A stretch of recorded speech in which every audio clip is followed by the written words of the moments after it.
The Object 907 is a Soviet Tier 10 premium medium tank. The decision to start the development of the next generation medium tank was made in July 13, 1953. The development was carried out in the Research Institute No. 100. The project was submitted in the March of 1954, and at the beginning of the 1955, the hull of the new vehicle was tested to shell resistance. However, later the project was cancelled. In World of Tanks, this was the reward tank for the 3rd and 4th Clan Wars campaign. But let's see how it fares in some gameplay.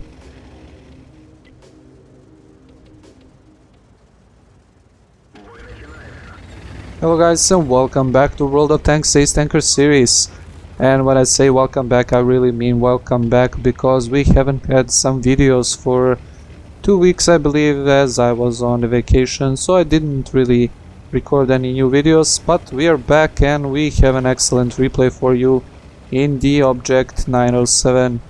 So as you well know, this is a Russian Tier 10 medium tank, and it's a premium medium tank, and well, not a lot of players have this tank, and I'm the lucky one of the players that were engaging the 3rd and the 4th Clan Wars campaign, and I was able to score one of these really nice tanks for me, and I have to say I'm really glad that I did, because this tank is a beast, and I will show you what I mean by that. So the characteristics of this tank are, well, similar to the characteristics of the other Russian medium tanks, and when I say other Russian medium tanks, I am talking about the Object 140, Object 430 and the T62, as the T22 U.S.S.R is a slightly different tank, but well, it's a Russian Tier 10 reward tank, so yeah, we have to get that one in. So Russians have 5 of those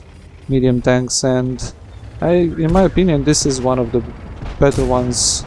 So we're playing on the live oaks, as you can see, and immediately at the beginning of the map, I don't know if you were watching the chat, the bad chat that is on the right of me decided to rush this position on the 0 line, and he needed some help and asked in the chat to see if anybody is going to go for the position there, and I said yes.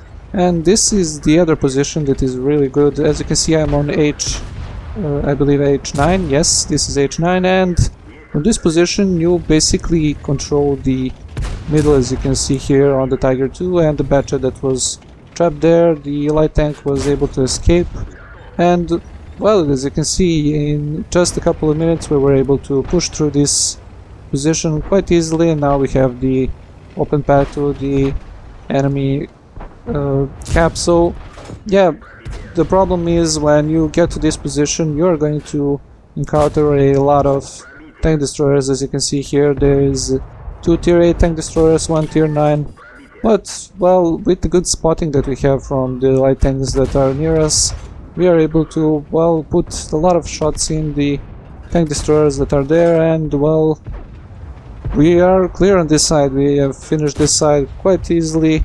There wasn't, well, I have to say the enemies really didn't give up that much opposition on this side, and we were able to push through.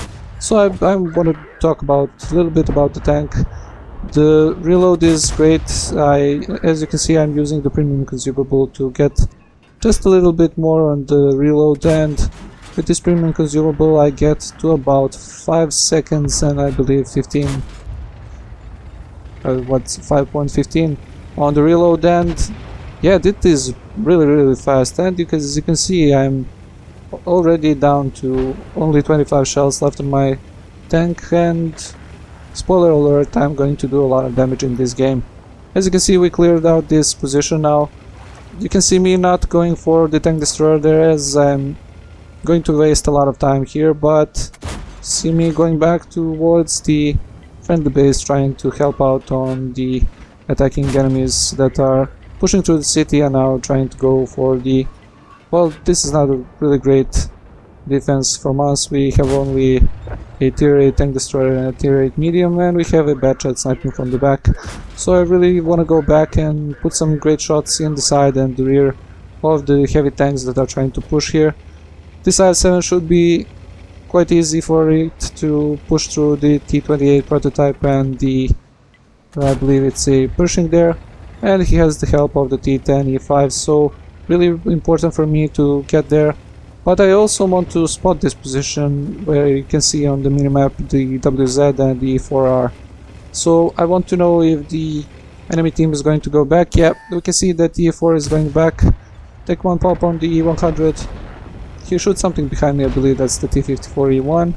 And really I'm not in any danger from that E100, so I can easily go to this position where I am now. Now you can see me switching between the regular shells and the premium shells. When you're shooting on the E100, it is a really flat tank, and you can, well, the best bet for you is to try and go through the turret armor. If you cannot penetrate with the regular shells, load heat and just do it like that. Now you can see that the E100 is tracked in a pretty bad situation here. I'm putting shots in his track and also doing some damage in him as I have the shot on his lower plate. Now the IS-7 is in a pretty nice position there, but as you can see I was shooting heat shells. I don't really have any regular shells there, and the heat shell just goes through the upper plate of the IS-7. The angle on the IS-7 was not that great, and well, this one went through for 7 damage, and that's my 4th kill. Now this is a little bit risky. If the E100 and the E5 turned towards me, they could have shaved off a lot of my health, but as you can see the E100 is going for the target that was behind me, finish him off, but now I have his back and rear, and it is only a matter of time when we are going to either cap or kill this E100. I don't know how this went through. It should be eaten by the tracks, but no, I get some more damage. 5 kills for me, and now I'm hunting for the E4 and the WZ11114 and a lot of ones. So this game wasn't that hard. With the help of the bad chat, as I said on the beginning, he was asking for help, and you can do that when you have, well, when somebody asks for your help, you can do that. Any plan is better than no plan, so just let's see the shot on the E4 here. Pretty nice. Waiting for the WZ to, yeah, he shoots my upper plate, and then I go out. Put one shot in him. I auto-aim here. Second shot, I don't know if this one went in. Doesn't matter. That's my 6 kills. That's a GG, and let's take a look at the post-game stats. As you can see here, I had a really nice game. I got a couple of medals like Bruiser, Fire for Effect, a Confederate medal, High Caliber medal, and a Top Gun medal. So to get the Confederate medal and the Top Gun medal, you have to shoot at least 6 tanks and then kill 6 different tanks, so you get both medals. And you can see that I damaged 13 different tanks in this game, so yeah, really nice gameplay from me. On the team score sheet we can see that I did nearly 8000 damage, 6 kills and 1337 experience. And I believe that was just enough experience to get the Ace Tanker medal. This is my first. On the detailed report you can see that I fired a lot of shots, 38 to be exact, 31 hit the target, 28 penetrated, and a lot of those shots were from great distances. Now the downside when driving this tank, you can see that I scored 67,000 credits, but with the premium consumable and the premium shells that I fired I lost 34,000 credits with the regular account. And let's just take a quick look what we saw in this gameplay. Now we saw an excellent positioning on the medium tanks. On the right side when we had the crossfire on the tanks that were in the dips, so we had the shots from the bad chat from the right side and I was shooting from the left side. So the medium tanks and the heavy tanks that were in a bad position couldn't really do anything. After that we cleaned out the tank destroyers with the great help of the scouting tanks. And after that we moved towards the heavy tanks, as we didn't want to let our defenders get overrun by the lot of heavies that were pushing through. At the end I didn't have any choice but to shoot the premium shells, but it was quite alright as I was shooting on the E100 and the I-7, and that gave me the couple kills on those tanks. As always guys, if you liked the video, like it. If you disliked the video, then you can leave a dislike. If you have any comments on my gameplay or on the tank, you can leave it in the comment section down below. And if you're wondering what to watch next, you can watch the previous video. I know it's been a long time, but we have the previous video from the M41 Walker Bulldog. As always guys, I hope you like this one, and I'll see you in the next one.